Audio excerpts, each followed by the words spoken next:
Hello বন্ধুরা, কেমন আছেন সবাই? আমার নতুন একটি ভিডিওতে আপনাদের সবাইকে স্বাগত জানাই। প্রতিদিন আমরা মজা আর আনন্দের সাথে রান্নার গল্প নিয়ে আসি, কিন্তু আজকের ভিডিওটা একটু অন্যরকম। কারণ এমন কিছু ঘটনা যা আমাদের চোখে আঙুল দিয়ে দেখিয়ে দেয় যে আজকের সমাজে মানবতাটার কতটা প্রয়োজন আছে। আর জি কর হাসপাতালে যে ঘটনাটা ঘটেছিল, কি মর্মান্তিক, সেটা শুনে আমরা সবাই শিউরে উঠেছিল। একটা নিরীহ মেয়েকে যেভাবে নির্মমতার শিকার হতে হয়েছিল তা সত্যিই ভাষায় প্রকাশ করা কঠিন। আর হ্যাঁ, অপরাধী যে সাজাটা পেল তা কি উচিত সাজা বলে মনে হয় এই রকম নির্মম অপরাধে? এতে কি সঞ্জয়ের মতো অপরাধীরা সত্যিই কি ভয় পাবে? সত্যিই কি এইরকম দুষ্কর্ম থেকে তারা বিরত থাকবে? আমরা আশা করেছিলাম যে অপরাধী কঠিন থেকে কঠিনতম শাস্তি পাক এই রকম অপরাধের পর, কিন্তু কি পেল? সামান্য যাবজ্জীবন জেল। আমরা মেয়েরা যারা ঘর থেকে বাইরে থাকি, কাজের সূত্রে হোক, পড়াশোনার সূত্রে হোক, আদৌ কি সেফ থাকতে পারবো?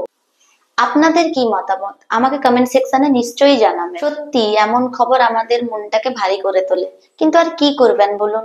এই অন্ধকারের মাঝেও আশার আলো খুঁজে নেওয়া আমাদের কাজ। কারণ জীবন তো আর কারোর জন্য থেমে থাকে না। তাই আজ আমরা রান্নার মাধ্যমে আলো আর আনন্দ ছড়ানোর চেষ্টা করব।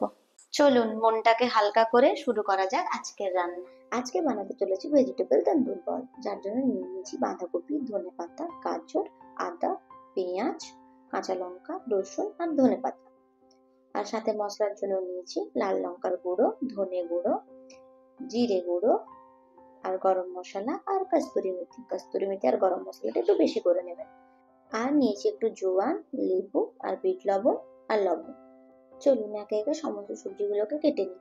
আপনারা এই ভেজিটেবল বল খেতে কে কে ভালোবাসেন কমেন্ট করে জানাবেন। কিন্তু বাড়িতে গেস্ট এলে চটজলদি এই রেসিপিটা করে খাওয়াতে পারেন, দেখবেন সবাই খেয়ে আনন্দিত হবে।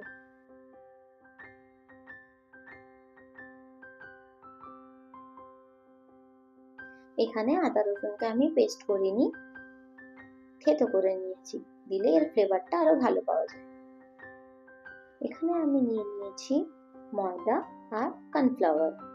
এবার একটা বোল নিয়েছি এবং তাতে এক এক করে সমস্ত কেটে রাখা সবজিকে দিয়ে দিচ্ছি।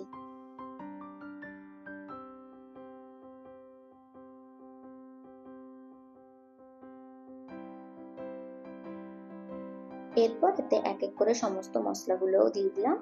তারপর ময়দা আর কর্নফ্লাওয়ার দিয়ে এগুলোকে একসাথে মিক্স করে নেব। সমস্ত কিছু একসাথে মিক্স হয়ে গেলে তাতে অ্যাড করব সামান্য পরিমাণ জল। হ্যাঁ, একসঙ্গে বেশি জল অ্যাড করে দেবেন, একটু একটু করে জল অ্যাড করবেন এবং এই কনসিস্টেন্সিতে নিয়ে আসবেন। এবার এক এক করে গোল গোল করে নেব। আপনারা চাইলে যেমন ইচ্ছা শেপ দিতে পারেন। হ্যাঁ, গোল করার সময় একটু ময়দাতে এগুলোকে দিয়ে নেবেন, দিলে শেপটা ভালো আসে। এই দেখুন আমার সমস্ত বলস রেডি হয়ে গেল। এবার একটা কড়াইতে সাদা তেল নিয়ে নেব। তেলটা গরম হয়ে এলে এক এক করে সব বলস গুলো এর মধ্যে ছেড়ে দেব তেলের মধ্যে। হ্যাঁ, এই সময় কিন্তু আঁচটা লো টু মিডিয়াম হিটে রাখবেন, না হলে সমস্ত বলস গুলো পুড়ে যাওয়ার চান্স আছে। এরপর এক এক করে উল্টে পাল্টে এগুলোকে গোল্ডেন ফ্রাই করে নেব। দেখতেই পাচ্ছেন কি সুন্দর কালারটা এসছে। এইভাবে একে একে সব কটা বলস গুলোকে ভেজে নেব। দেখুন রেডি হয়ে গেল আমার ভেজ তন্দুর বলস।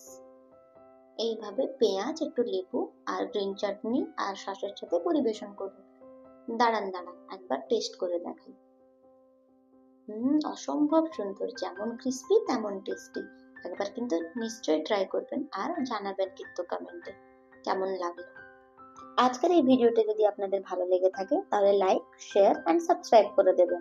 টাটা, দেখা হবে নতুন একটি ভিডিওতে।